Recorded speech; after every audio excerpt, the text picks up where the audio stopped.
Hello friends, नमस्कार। स्वागत है आपका भूषण आईटीआई यूट्यूब चैनल के ऊपर। आज हम जिस टॉपिक के बारे में डिस्कस करेंगे वो है सूक्ष्ममापी यंत्र के अंदर माइक्रोमीटर। सूक्ष्ममापी के बारे में मैंने आपको पहले भी बताया था कि सूक्ष्ममापी जो यंत्र होता है वो किसी माप को सूक्ष्मता में चेक करने के लिए काम में लिया जाता है।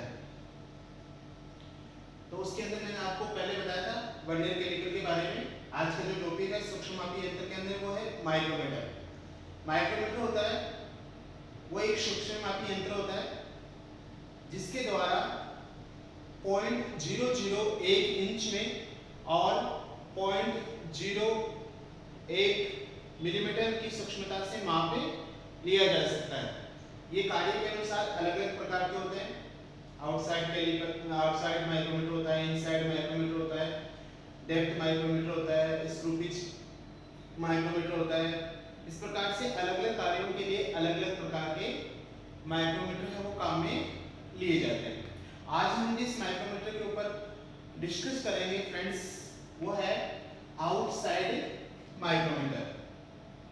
आउटसाइड माइक्रोमीटर, आउटसाइड जो माइक्रोमीटर है नाम से पता चलता है आउट मतलब बाहर, साइड बाहर की तरफ, जो मतलब बाहर की जो माप लेने के लिए जिस माइक्रोमीटर का प्रयोग किया जाता है उसे आउटसाइड माइक्रोमीटर कहा जाता है।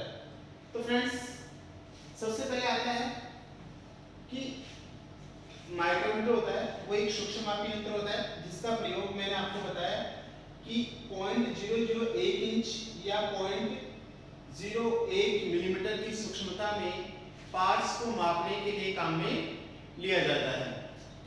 उसके बाद में आता है उसका सिद्धांत कि जो माइक्रोमीटर होता है वो किस सिद्धांत के ऊपर कार्य करता है, किस प्रिंसिपल के ऊपर कार्य करता है। तो माइक्रोमीटर होता है वो स्क्रू की लीड और पिच के ऊपर कार्य करता है। लीड और पिच, लीड किसे कहते हैं कि स्क्रू होता है एक चक्र के अंदर जितनी गहराई या जितनी दूरी तय करता है वह उसकी लीड कहलाती है। वह उसकी क्या कहलाती है? लीड कहलाती है। और पिच किसे कहते हैं? किसी चूड़ी के एक सेंटर से दूसरे सेंटर के बीच की जो दूरी होती है उसे पिच कहते हैं। तो माइक्रोमीटर का जो सिद्धांत है कार्य करने का वो है लीड और पिच के सिद्धांत पे कार्य किया जाता है। जैसे नट और बोल्ट, हम इसको नट और बोल्ट उदाहरण लेके बता सकते हैं कि नट के अंदर बोल्ट को जब कसते हैं तो जैसे जैसे बोल्ट को घुमाओगे वो नट के अंदर प्रवेश करेगा। तो उसी प्रकार से इसके अंदर जो इसका कार्य सिद्धांत है, कार्य करने का जो सिद्धांत है माइक्रोमीटर का, वो नट और बोल्ट के सिद्धांत पर कार्य करता है। आई बात समझ में फ्रेंड्स कि माइक्रोमीटर होता है उसका जो सिद्धांत है कार्य करने का वो स्क्रू की लीड और पिच के ऊपर कार्य करता है, या ऐसे कह सकते हैं कि नट और बोल्ट के सिद्धांत पर कार्य करता है। जिस प्रकार से नट और बोल्ट कार्य करते हैं उसी प्रकार से इसके अंदर भी जो पार्ट्स है वो नट बोल्ट की तरह कार्य करते हैं जिससे उससे माप ली जाती है। उसके बाद में जो आता है फ्रेंड्स वो है बनावट, कंस्ट्रक्शन जिसको बोलते हैं कि माइक्रोमीटर होता है उसमें अलग अलग पार्ट्सों को जोड़कर बनाया जाता है। अलग अलग भाग होते हैं उसके अंदर, जो मैंने आपको बोर्ड्स के ऊपर बता रखा है कि सबसे पहले है फ्रेम। फ्रेम होता है ये इसका कास्ट स्टील का बना होता है।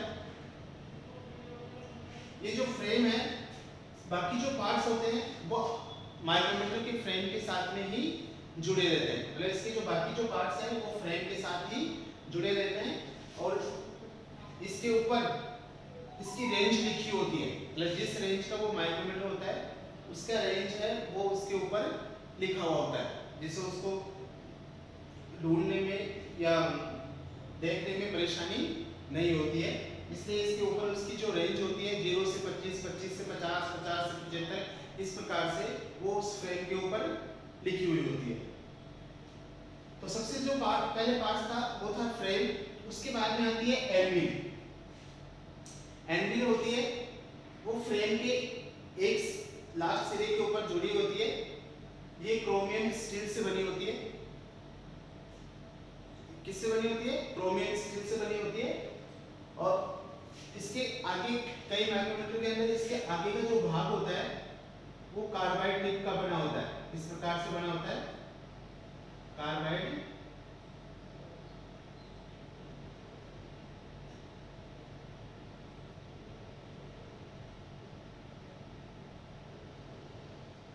जो आगे के पॉइंट है वो खराब होने से बचाने के लिए बनाए जाते हैं।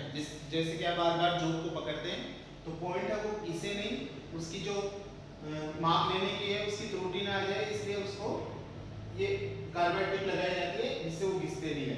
तो एनविल वाला जो भाग होता है वो फ्रेम के लास्ट सिरे के साथ में स्क्रू के द्वारा जुड़ा रहता है या फिक्स इसके अंदर फिक्स रहता है। उसके बाद में आता है दूसरा स्पिंडल, जो जस्ट एनविल के सामने वाला भाग होता है। ये भी क्रोमियम स्टील का बना होता है। ये एक स्क्रू की तरह होता है।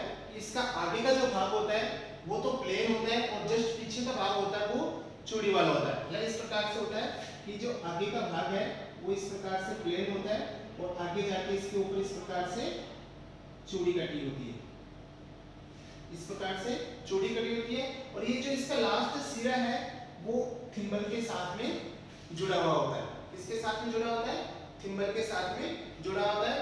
जैसे जैसे थिम्बल को घुमाओगे ये स्पिंडल है वो आगे पीछे मूव करेगा या आगे पीछे चलेगा उसके अंदर।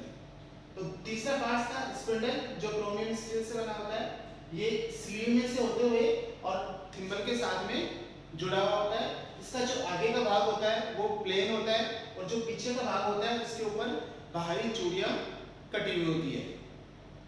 उसके बाद में जो चौथा पार्ट आता है वो है लॉक नट। लॉक नट होता है वो उसका प्रयोग है वो स्पिंडल को लॉक करने के लिए काम में लिया जाता है। जब उस माप लेते हैं तो माप को एक जगह स्थिर रखने के लिए इस लॉक नट का प्रयोग किया जाता है इसके अंदर। उसके बाद में आता है स्लीव, जिसको बैरल भी कहा जाता है। इसको बैरल के नाम से भी जानते हैं। ये खोखला भाग होता है, इसके अंदर स्पिंडल होता है, उसके अंदर से प्रवेश करता है। इसके ऊपर ग्रेविएशन लिखी होती है, माप लिखी होती है। जस्ट उसके बाद में भाग आता है थिम्बल। थिम्बल वाला भाग भी नट की तरह कार्य करता है। स्पिंडल इसके साथ में जुड़ा हुआ होता है। इसके अंदरूनी चूड़ियां कटी होती है और जो स्लीव में से होते हुए स्पिंडल को आगे पीछे मूव करवाता है उसके अंदर। इसके ऊपर नली की हुई होती है जिससे उसकी ग्रिप होती है पकड़ने की, वो मजबूत हो जाती है, जिसको आसानी से उसको अच्छी तरह से घुमाया जा सकता है। इसका जो आगे का जो भाग होता है वो बेवल्ड होता है, कोणीय होता है, बेवल्ड होता है, जिसके ऊपर भी ग्रेविएशन लिखी होती है। ये इसके ऊपर जो स्लीव के ऊपर जो ग्रेविएशन लिखी होती है इसमें भी जो बीच की जो लाइन होती है इसके ऊपर ये होती है मेन डिवीजन।